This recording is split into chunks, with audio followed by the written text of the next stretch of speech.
Union News, the 17th of September, 2023. Welcome to Union News, your weekly podcast from the labour and trade union movement in the UK. In this edition, railway ticket office closures, Union Leader Slams Sham Consultation, Scottish water workers warn of strikes over pay and CEO's soaring salary, councils under fire as workers reject pathetic pay offer.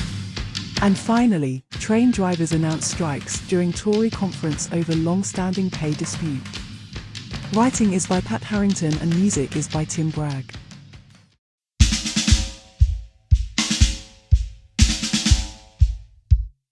Railway ticket office closures, Union Leader Slams Sham Consultation.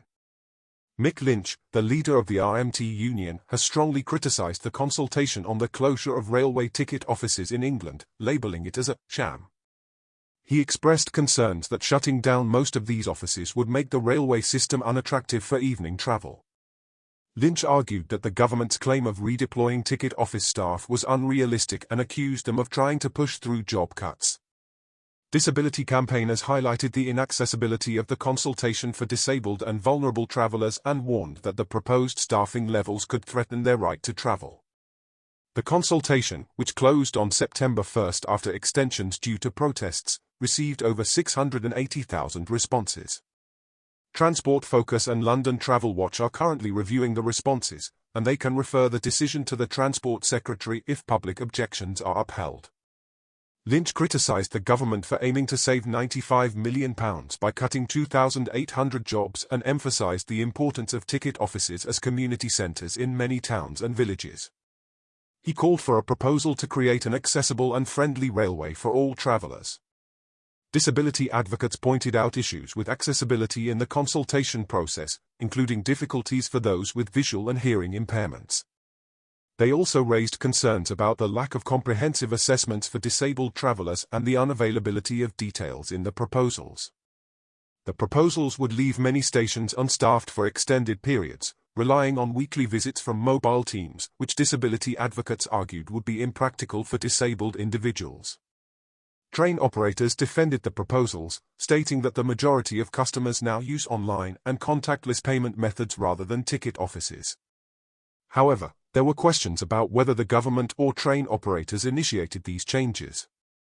Asked twice if the proposals came from the government or train operators, Simon Moorhead, the Chief Information Officer of the industry body the Rail Delivery Group, did not directly answer but said there was consensus that there is need for reform, adding, "We're always asked to manage costs to the industry tightly."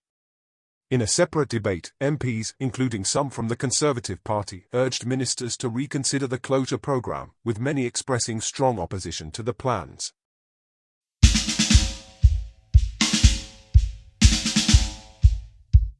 Scottish water workers warn of strikes over pay and CEO's soaring salary.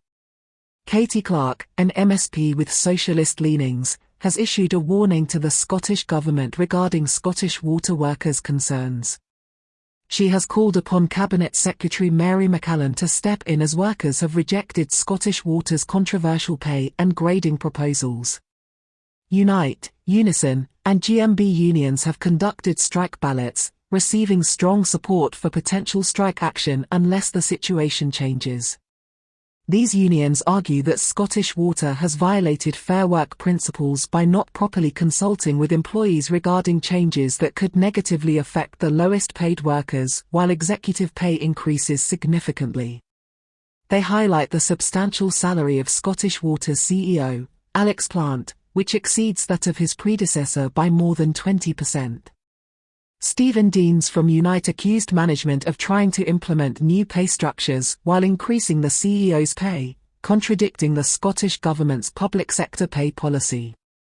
Clark emphasised the importance of the government listening to Scottish water workers and ensuring adherence to Fair Work principles, protecting the lowest paid staff and addressing the issue of unfair executive pay raises. The Scottish Government has been contacted for comment.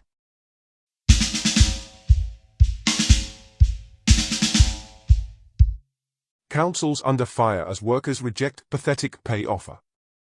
Employees represented by Unite, GMB, and Unison have expressed their dissatisfaction with the latest pay proposal put forth by the Convention of Scottish Local Authorities, COSLA, stating that it would only equate to £1,929 for an average worker by January 2024. Strike ballots are already underway in various Scottish local government sectors, and unions have warned of potential strike action if improvements are not made. GMB Scotland's Keir Greenaway criticised the offer as inadequate compared to England's and urged Scottish government intervention to protect the wages of essential workers. Unite Scotland's Eddie Cassidy described the offer as a pay cut, setting a deadline for a better proposal from COSLA, and threatened extended strikes if necessary. COSLA's Katie Hagman emphasised their willingness to engage positively with trade unions. A strike action is undesirable for all parties.